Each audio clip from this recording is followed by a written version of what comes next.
Si tu veux apprendre ta religion correctement, viens me rejoindre sur ma plateforme en ligne Islami. Croyances, langue arabe, jurisprudence, tajwid, tafsir, sciences du hadith, comportement et exhortation. Tout cela dans une seule et même formation. Tu pourras apprendre les bases de ta religion avec des vidéos simples et détaillées. Pour plus de détails, clique sur le lien dans la description. Bonne vidéo. Assalamu alaikum wa rahmatullahi wa barakatuh. Dans cette nouvelle vidéo, nous allons définir ensemble le mot usure, al-riba. Nous diviserons cette vidéo en 3 parties. La première partie sera consacrée à la définition du mot riba dans la langue arabe et dans le jargon islamique. Dans la deuxième partie, nous verrons ce que le musulman doit absolument savoir à propos de riba. Nous y verrons entre autres les preuves de l'interdiction de l'usure en islam, la sagesse de cette interdiction, ou encore les différentes catégories de riba. Dans la troisième et dernière partie, nous répondrons à 2 grandes ambiguïtés qui sont malheureusement très présentes sur Internet et les réseaux. Nous entendons beaucoup de personnes dire qu'il n'y a pas riba dans les billets de banque et qu'il est permis de faire un crédit avec intérêt en cas de force majeure. Nous répondrons à ces 2 ambiguïtés, Inch'Allah, en fin de vidéo. Je vous invite donc à visionner la vidéo jusqu'à la fin et à télécharger le PDF disponible dans la barre de description. Sans perdre plus de temps, on passe à l'explication. Bismillahirrahmanirrahim. Alhamdulillahi rabbil alamin. Wassalatu wassalamu ala ashrafil anbiya wal mursalin. Nabiyyina Muhammadin wa ala alihi wa sahbihi ajma'in. Amma ba'd. La définition du mot riba dans la langue arabe. L'origine du mot riba vient des 3 lettres ra, ba, alif, qui forment le verbe raba, qui signifie l'ajout et l'augmentation. La définition dans le jargon islamique. Dans le jargon islamique, riba est un ajout spécifique dans des choses spécifiques qui sont définies par la législation. Ce qu'il faut savoir à propos de riba. Le jugement religieux de riba. Riba est un immense péché en islam. Il est interdit par le Coran, la Sunna et le consensus des musulmans. Les preuves de l'interdiction de riba. Les preuves du Coran. Allah Azza wa Jal dit الذين يأكلون الربا لا يقومون إلا كما يقوم الذي يتخبطه الشيطان من المس ذلك بأنهم قالوا إنما البيع مثل الربا وأحل الله البيع وحرم الربا. Dans la sourate 2 au verset 275, d'après la traduction approximative, Allah Azza wa Jal dit: ceux qui mangent de l'intérêt usuraire ne se tiennent que comme se tient celui que le toucher de Shaitan a bouleversé. Cela parce qu'ils disent: le commerce est tout à fait comme l'intérêt, alors qu'Allah a rendu licite le commerce et illicite l'intérêt. Allah Azza wa Jal dit aussi: Yamhaqullahu riba wa yurbi sadaqat wallahu la yuhibbu kulla kaffarin athim. Dans la sourate 2 au verset 276, d'après la traduction approximative, Allah Azza wa Jal dit: Allah anéantit l'intérêt usuraire et fait fructifier les aumônes. Et Allah n'aime pas le mécréant pécheur. L'imam Sa'di rahimahullah a dit à propos de la parole d'Allah: Allah anéantit l'intérêt usuraire, c'est-à-dire qu'Allah fait partir la baraka dedans. L'absence de baraka sera la cause de malheur et celui qui dépensera de cet argent n'aura aucune récompense. Au contraire, il ne fait qu'augmenter sur lui le feu. Fin de citation. Les preuves de la sunna. D'après Jabir ibn Abdillah radhiyallahu anhuma, le prophète sallallahu alayhi wa sallam a maudit celui qui mange l'usure, celui qui le fait manger, celui qui l'écrit et les 2 témoins. Et il a dit: ils sont égaux dans le péché. D'après Abu Hurairah radhiyallahu anhu, le prophète sallallahu alayhi wa sallam a dit: l'usure a 73 portes. La moins grave équivaut à l'inceste commis avec sa propre mère. D'après Abdullah ibn Hanzara radhiyallahu anhu, le prophète sallallahu alayhi wa sallam a dit: un dirham issu de riba mangé en connaissance de cause est pire que 36 fornications. La sagesse dans l'interdiction de riba. La législation islamique appelle à l'entraide et l'amour entre les membres d'une civilisation, un peuple, un pays ou une ville. Riba est une immense cause d'inimitié entre les gens. Nous pouvons le constater sans grande difficulté à notre époque, car la très grande majorité des pays dans le monde sont basés sur riba. Lorsqu'un pays adopte riba dans un modèle économique, une petite partie des gens s'enrichit sur le dos des autres. La grande majorité des gens ont du mal à joindre les 2 bouts, tandis que certains sont plus riches que des populations et des pays entiers. Riba est donc le meilleur moyen pour garder et même creuser encore plus l'écart entre le pauvre et le riche, ce qui provoque de la haine entre les classes sociales. L'islam est venu mettre fin à la soumission des créatures aux créatures, afin d'instaurer la soumission des créatures au Seigneur de l'univers. Il ne fait aucun doute que l'intérêt usuraire instaure la soumission des pauvres envers les riches. Avec riba, les riches ont le monopole sur tous les biens et toutes les richesses du pays. Pour obtenir un peu de ces richesses, le pauvre devra tendre la main et se soumettre à toutes les conditions du riche, même si celles-ci sont injustes et ne profitent qu'aux riches. Les catégories de riba. L'usure dans les dettes. L'usure dans les dettes consiste à prêter de l'argent à quelqu'un en conditionnant un ajout ou un bénéfice dans le remboursement ou dans le prêt. Pour plus de détails concernant l'usure dans les dettes, je vous invite à regarder la vidéo sur le prêt en islam. Le lien est dans la barre de description. A noter que ce type d'usure concerne tous les biens par consensus des savants, et pas uniquement l'argent. Exemple, un homme demande à son frère « Prête-moi ton mouton pendant 1 mois ». L'homme lui répond « Je te prête mon mouton à condition que tu me rendes 2 moutons dans 1 mois ». Ceci fait partie de riba et est interdit par consensus des savants. A noter qu'il est permis de vendre un mouton contre 2 moutons. L'interdiction concerne le prêt et la dette, et non la vente. L'usure dans la vente. Ce type de riba concerne la vente d'un bien concerné par l'usure en échange d'un autre bien également concerné par l'usure. Ce type de riba se divise en 2 catégories. L'usure dans le retard.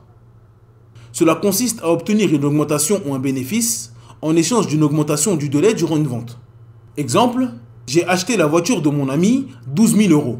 Nous nous sommes mis d'accord pour que je lui donne l'argent 3 mois après que la vente soit actée. Mais malheureusement, j'ai eu entre-temps quelques ennuis financiers. Je viens donc voir mon ami pour lui expliquer la situation et il me dit « Je te donne 3 mois de plus, mais tu devras me donner 15 000 €.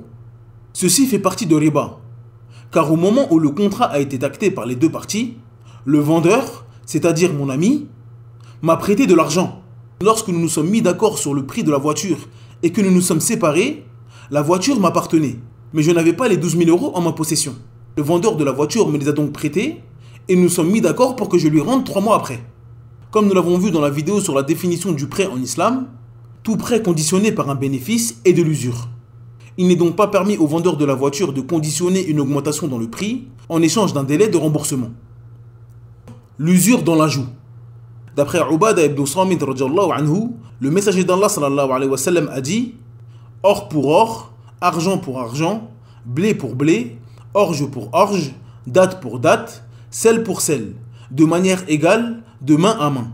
Si la nature des produits diffère, vendez comme vous le voulez, si c'est de main en main. » Ce type de riba consiste à vendre un des 6 biens mentionnés dans le hadith en échange d'un bien qui est de la même espèce avec un ajout.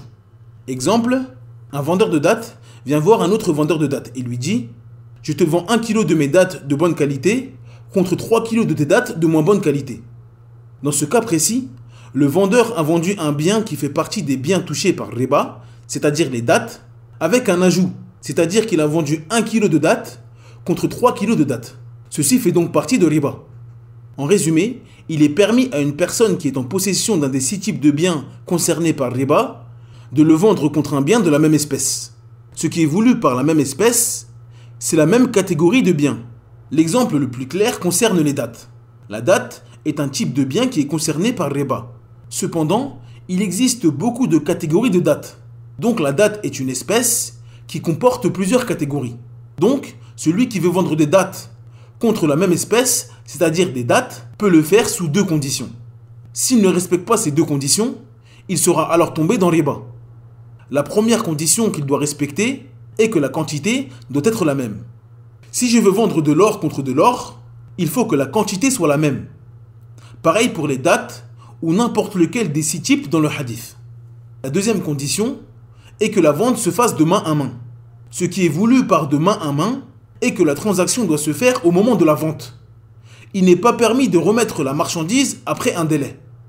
Exemple, un vendeur de dattes va voir un autre vendeur de dattes et lui dit « Je te vends 100 kg de mes dattes qui me seront livrées dans 1 mois contre 100 kg de tes dattes que tu me donnes tout de suite, afin que je puisse fournir mes clients. » Dans ce cas précis, la quantité est la même.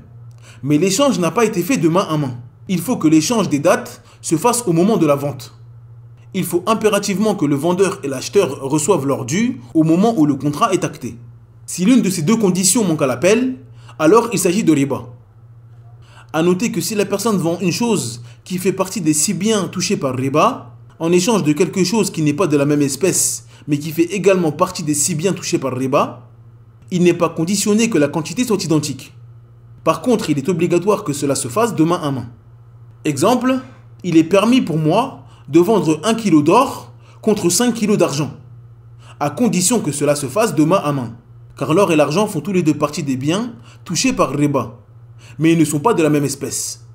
L'or est une espèce et l'argent est une espèce différente. La cause de l'interdiction de l'or et l'argent.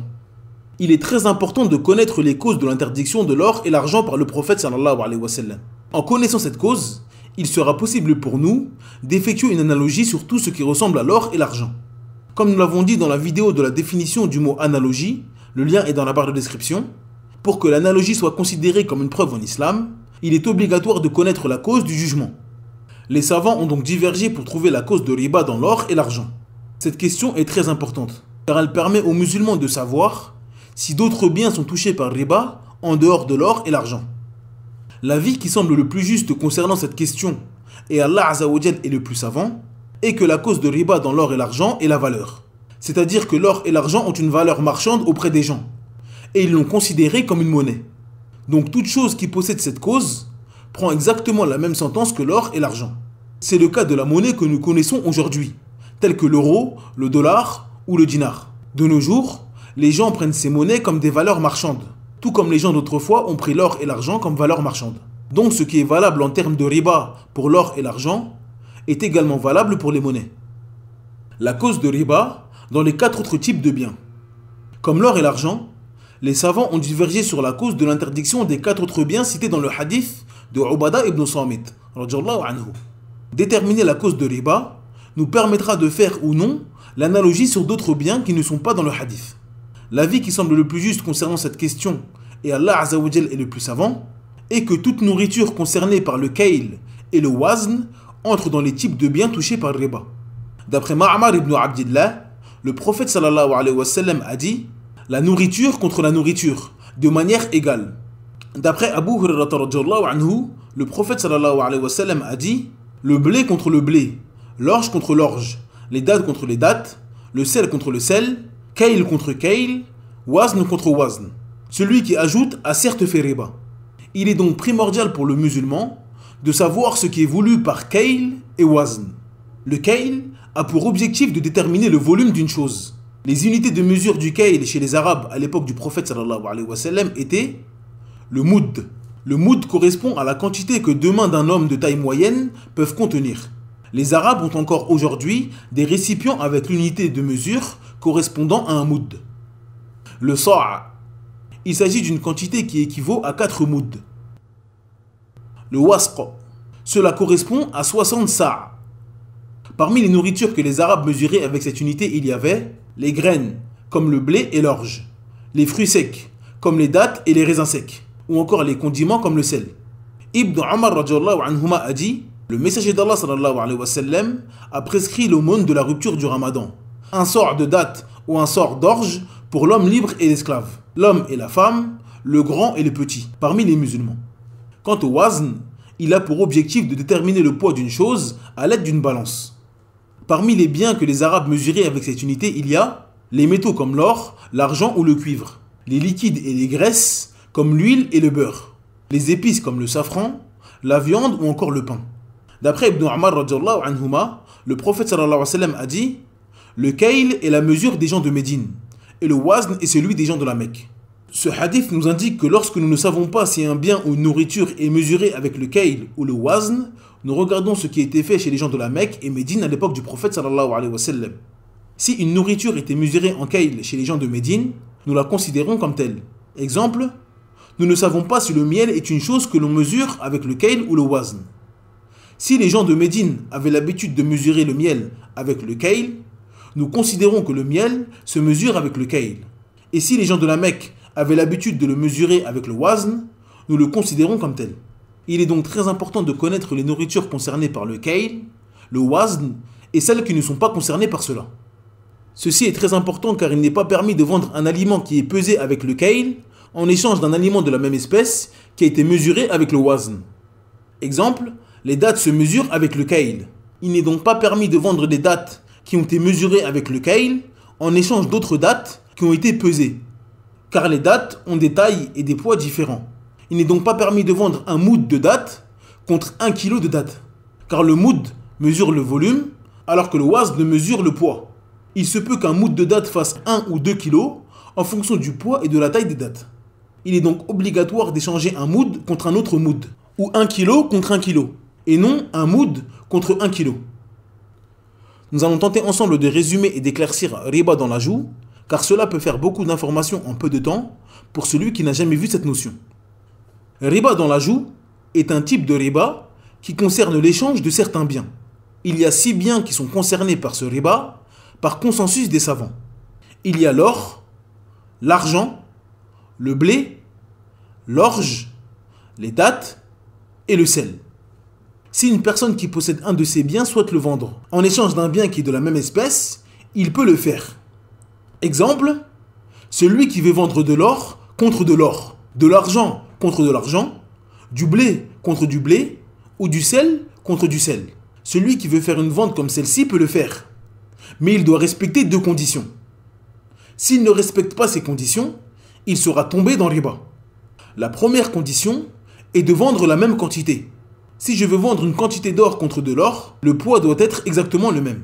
Exemple, ma femme a acheté une bague de 5 grammes d'or en 2018. 2 ans plus tard, elle se rend à la même bijouterie pour échanger sa bague contre une bague plus récente et plus belle. Mais cette nouvelle bague pèse 4 grammes d'or. Ceci n'est pas permis et fait partie de riba, car ma femme a vendu 5 grammes d'or contre 4 grammes d'or. Autre exemple, il n'est pas permis de vendre 1 kg d'or contre 500 grammes d'or et 500 grammes d'argent. La deuxième condition est que la vente doit se faire de main à main. Il faut obligatoirement que la transaction se fasse au moment de la vente, c'est-à-dire que le vendeur doit récupérer sa marchandise au moment de la vente, ainsi que l'acheteur. Si une personne souhaite vendre un des 6 produits touchés par riba, en échange d'un autre de ces 6 produits d'une espèce différente, il peut le faire. Exemple, celui qui veut vendre de l'or contre de l'argent, du blé contre de l'orge ou des dattes en échange de sel. Il est possible pour lui de faire cela à une condition. La vente doit se faire de main à main. Exemple, il est permis de vendre 1 kg de blé contre 5 kg d'orge. Mais il faut obligatoirement que les 2 parties réceptionnent leurs marchandises en même temps. Nous avons également vu que les biens concernés par riba ne sont pas uniquement 6 selon l'avis qui semble être le plus correct. Il faut donc connaître les causes de riba dans ces 6 choses afin de pouvoir faire l'analogie sur d'autres biens. Concernant l'or et l'argent, nous avons vu que la cause est la valeur, c'est-à-dire qu'ils sont considérés par les gens comme une monnaie. Donc si une chose est également considérée comme une monnaie par un pays ou un peuple, il prend donc la même sentence que l'or et l'argent. C'est le cas avec les monnaies que nous connaissons actuellement comme l'euro, le dollar ou autres. Il est donc permis de vendre une monnaie contre la même monnaie sous 2 conditions. Que la mesure soit la même et que la vente soit faite de main à main. Exemple, si je vais vendre de l'euro contre de l'euro, je dois respecter les 2 conditions. Je ne peux pas vendre 10 euros en échange de 15 euros. Et je ne peux pas vendre 10 euros contre 10 euros que je recevrai dans 2 jours. Par contre, si je veux vendre de l'euro contre du dollar ou du yen, je peux le faire à condition que la vente se fasse de main à main. Car il s'agit ici de 2 espèces différentes. L'euro est une espèce, le dollar est une espèce et le yen est une espèce. Exemple, je peux vendre 10 euros contre 15 dollars, à condition que l'échange se fasse au moment de la vente. Concernant la nourriture, nous avons vu que l'avis qui semble le plus juste, et Allah Azza wa Jal est le plus savant, est que la cause de riba est le kayl et le wazn. Si je vais vendre de la nourriture contre de la nourriture, je dois obligatoirement savoir si on mesure cette nourriture avec le kayl ou le wazn avant de la vendre. Si une nourriture n'était pas connue à l'époque du prophète sallallahu alayhi wa sallam, il faut donc revenir au urf de son pays ou faire le rapprochement avec ce qui était connu des Arabes. Exemple, le riz n'était pas connu des Arabes à l'époque du prophète sallallahu alayhi wa sallam. Cependant, nous avons dit précédemment que les graines et les céréales étaient mesurées avec le kayl à l'époque des Arabes. Le riz est une céréale, donc nous considérons le riz comme une nourriture qui se mesure avec le kayl. Donc si je veux vendre une nourriture contre une autre nourriture, je dois regarder 2 choses. Est-ce qu'ils sont mesurés par le kayl ou le wazn? Et est-ce qu'ils sont de même espèce? Si les 2 nourritures sont concernées par le kayl ou le wazn et qu'ils sont de même espèce, il faut obligatoirement que les mesures soient identiques et que la transaction se fasse de main à main. Exemple, je vais vendre du riz basmati contre du riz long. Le riz est concerné par le kayl. Et je veux le vendre contre du riz. Donc il s'agit de la même espèce. Donc, si je veux vendre un moud de riz basmati, je dois obligatoirement le vendre contre un moud de riz long. Et si je veux vendre 1 kilo, je dois obligatoirement le faire contre 1 kilo. Et l'échange doit se faire au moment de la vente. Si les deux nourritures sont concernées par le kayl ou le wazn, mais qui ne sont pas de la même espèce, il faut uniquement que cela se fasse de main à main et il n'est pas obligatoire que la quantité soit identique. Exemple, il est permis de vendre 5 kg de riz contre 1 kg de quinoa, à condition que cela se fasse de main à main. Les deux nourritures sont concernées par le kayl, mais ne sont pas de la même espèce. Le riz est une espèce et le quinoa est une autre espèce. Réponse aux ambiguïtés. Il n'y a pas de riba dans les billets de banque. Nous entendons parfois malheureusement certaines personnes qui disent qu'il n'y a pas riba dans les billets de banque. Et ces gens disent qu'il est donc permis de faire des prêts avec intérêt à la banque. Et cela sans aucun problème.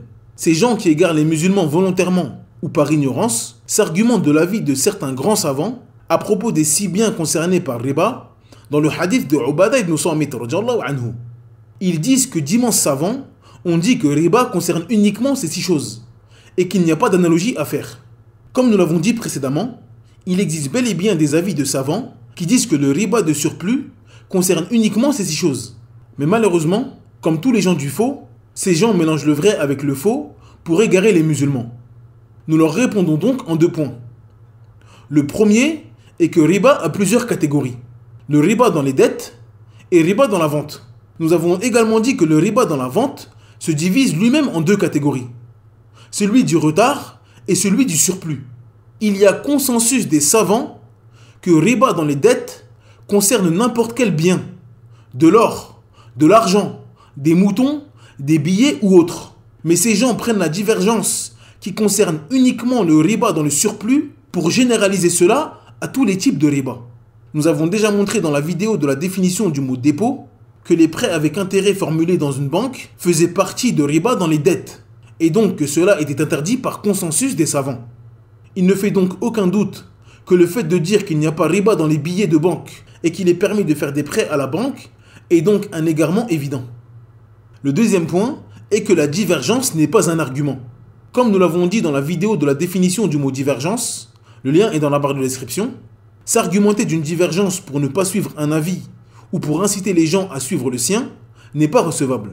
Ce qui doit être pris en considération, ce sont les arguments de chacun. Si les arguments d'un groupe sont plus convaincants car ils se rapprochent le plus du Coran et de la Sunna, nous devons adopter cet avis. Il n'est pas permis aux musulmans de choisir un avis en fonction de ses passions et de ses envies. Nous allons donc essayer de voir pourquoi l'avis qui consiste à dire qu'il y a riba dans les billets semble être le plus juste. Pour comprendre cette question, il faut d'abord savoir quelles sont les monnaies reconnues en islam. Les monnaies prises en considération en islam sont de 2 catégories. Une monnaie qui a de la valeur en elle-même et que les gens reconnaissent comme une monnaie. Ce type de monnaie est considéré comme une monnaie et une marchandise en même temps, comme l'or, l'argent, le cuivre ou le fer. Lorsqu'un pays établit l'or, l'argent ou le cuivre comme monnaie d'échange, ceci est considéré comme une monnaie en islam. Ce type de monnaie englobe également les billets ou les pièces qui correspondent aux réserves d'or ou d'argent d'un pays. Autrefois, le taux et la valeur d'une monnaie dépendaient de la réserve d'or ou d'argent du pays. Donc ces billets étaient juste les remplaçants d'une monnaie qui a de la valeur comme l'or ou l'argent. Le deuxième type de monnaie reconnue en islam est une monnaie qui n'a pas de valeur en elle-même, mais qui est garantie par un pays et qui dépend de son économie. Il s'agit de l'argent que nous avons aujourd'hui. Il s'agit de bouts de papier. Il y a des bouts de papier sur lesquels est inscrit le chiffre 5. Et sur un papier identique, de la même taille et du même poids, il y a marqué le nombre 500. Ce bout de papier n'a pas de valeur en lui-même. Il s'agit d'un simple bout de papier. Il n'est également pas remplaçant d'une monnaie qui a de la valeur comme l'or ou l'argent. La valeur et le taux de ce bout de papier dépendent uniquement de l'économie du pays. Si les États-Unis se portent bien économiquement, le dollar sera fort. Et si les États-Unis connaissent une crise économique, le dollar sera en baisse. Cette monnaie est donc garantie par le pays ou la zone qui la produise. Ces 2 types de monnaies sont prises en considération en islam. Donc, l'or est une monnaie, l'argent est une monnaie, le dollar est une monnaie, l'euro est une monnaie et le livre est également une monnaie. Donc, pour comprendre pourquoi les billets sont concernés par le riba de surplus, il faut connaître une règle très importante. Ash-shari'atu la tufarriqu bayna al-mutamathilat wa la tajma'u bayna al-mukhtalifat. La législation ne fait pas la différence entre ce qui se ressemble et ne regroupe pas ce qui est différent.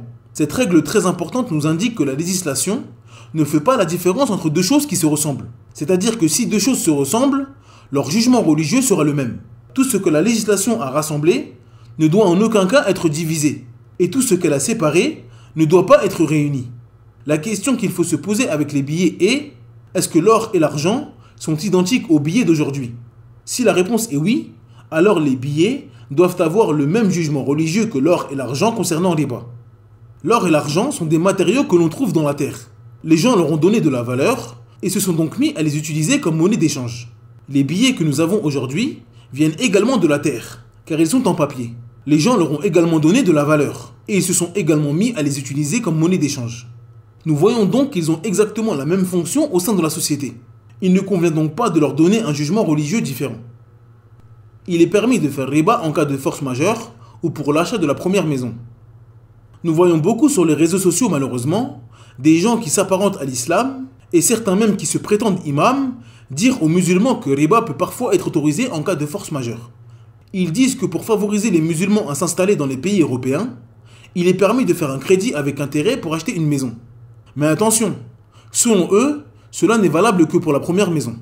Il ne fait aucun doute que ce genre de parole ne peut venir que d'un ignorant ou un ennemi de l'islam.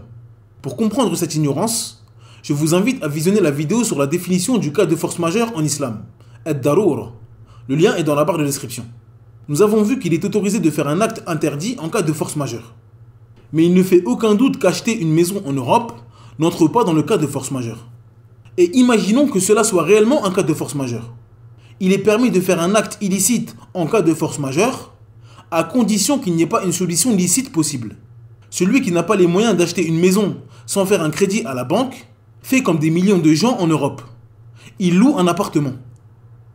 Nous posons donc une question à tous les gens qui disent aux musulmans que certes riba n'est pas permis, mais qu'avoir une maison est très important et que payer un loyer toute sa vie est stupide. Pourquoi ne pas dire aux musulmans de se prostituer afin d'obtenir de l'argent et acheter une maison? Par Allah, ils ne feront jamais cela, car la prostitution et la fornication est un grave péché. Et ils savent que l'obtention d'une maison n'est pas une raison suffisante pour faire un tel acte. Mais ces gens-là autorisent riba, alors que le prophète sallallahu alayhi wa sallam a dit: un dirham issu de riba mangé en connaissance de cause est pire que 36 fornications. Concernant l'argument de faciliter l'installation des musulmans dans les pays d'Europe, nous n'allons pas développer là-dessus. Nous avons vu dans la vidéo sur la définition du mot hijra, le lien est dans la barre de description, l'importance, voire l'obligation de quitter une terre de mécréance pour se rendre en terre d'islam. Ce que nous proposent ces gens, c'est donc de faire un immense péché comme riba, afin que les musulmans puissent rester et s'implanter dans une terre de mécréance. Je ne pense pas qu'il y ait grand besoin de développer pour montrer l'égarement de cette parole. Cette vidéo est maintenant terminée, merci de l'avoir suivie jusqu'à la fin. N'hésitez pas à télécharger le PDF de cette explication, le lien est dans la barre de description. N'oubliez pas de vous abonner à la chaîne et d'activer la cloche de notification, afin de ne rater aucune vidéo. En attendant, je vous dis, Assalamu alaikum wa rahmatullahi wa barakatuh. Subhanakallahumma bihamdik, ashhadu an la ilaha illa ant, astaghfiruka wa atubu ilaik.